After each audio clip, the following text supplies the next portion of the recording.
सात भाइयों ने अपनी बहन को मार के खाया। जब सातों भाई शिकार पर जाते हैं तो शाम होने वाली थी। भोजन का तैयार कर रही थी। जब वो सब्जी काट रही थी दोस्तों, चाकू से तेज धार से उसकी उंगली कट गई। उसकी उंगली कट गई तभी खून बहने लगा। पहले तो वो घबराई गई, लेकिन सोची, खुद को संभाली। उसने सोचा अगर भाइयों को पता चलेगा तो बहुत परेशान होंगे, मुझे ये बात नहीं बतानी चाहिए। उसने बहते खून को अपनी ओढ़नी से पोंछना चाहा, किंतु उसने सोचा अगर भाई ध्यान से देखेंगे तो पता चल जाएगा। बहुत सोच विचार के बाद उसको कुछ समझ में नहीं आया तो अपना बहता हुआ खून साग से पोंछ लिया जिसकी वो सब्जी बना रही थी। जब शाम को सातों भाई लौट के आते हैं तो सबके लिए खाना परोसा जाता है। तो भाइयों खाना खा के कहते हैं, आज का खाना इतना स्वादिष्ट कैसे बना है।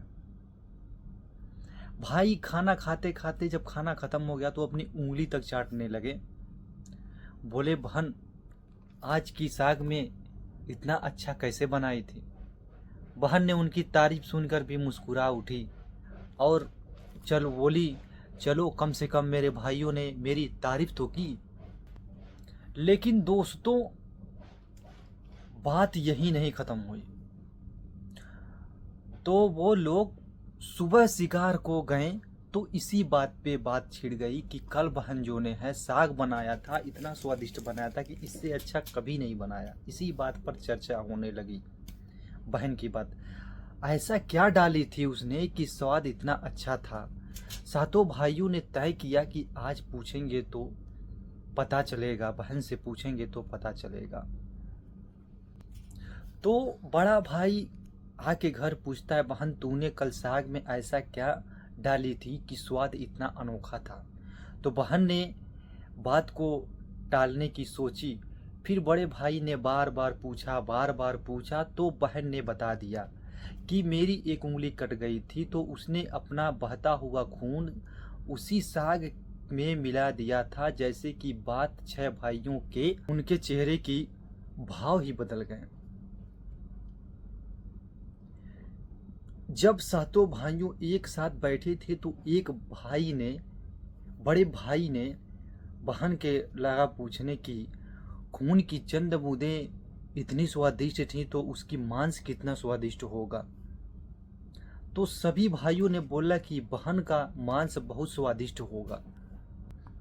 तो छह भाइयों के मन में ललसा जाग उठी कि, किंतु सबसे छोटे भाई को खून की सुन के सबसे गहरी बेचैनी हुई। तो उसने सोचा कि कोई अपनों के साथ ऐसा क्या कर सकता है, इतना भयानक विचार कैसे कर सकता है, अपनी बहन को कैसे मार सकता है। तो बड़ा भाई कल ही अपने बहन को शादी का झांसा देके जंगल में ले जाएगा और तीर मार के उसको मार डालेगा। मारने के बाद उसका स्वादिष्ट मांस खाएंगे। तो सभी भाइयों ने हामी भरते हुए, लेकिन छोटा भाई अपने भाइयों की बात सुन के बहुत परेशान होने लगा। वे अपने प्यारी बहन को बचाने के लिए बेचैन सा हो गया और वो खुलकर उसका विरोध नहीं कर सकता था क्योंकि छह भाइयों एक तरफ थे। तो यही देखिए दोस्तों, बड़े भाई ने अपनी बहन से जाके बोला, बहन तुम बड़ी हो गई हो, तुम्हारे लिए एक सुंदर योग्य वर खोज लिया हूँ, तो आज हम उसका घर दिखाने ले जाएंगे, तुम तैयार हो जाओ बहन। बहन ने ये सुनकर बहुत ही खुश हुई।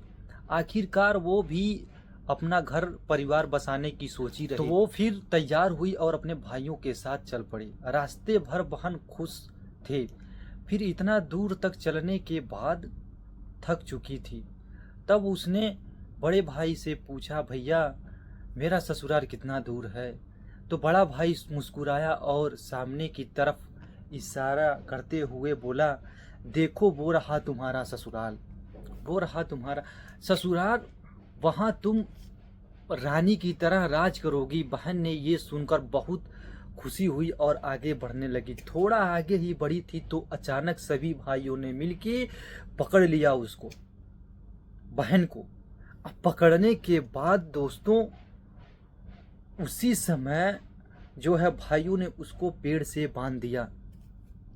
और बांधने के बाद वो बहन जो है एकदम बेचैन हो गई, और जो है उसको कुछ समझ में नहीं आया जब सातों भाइयों ने उसको बांध दिया दोस्तों।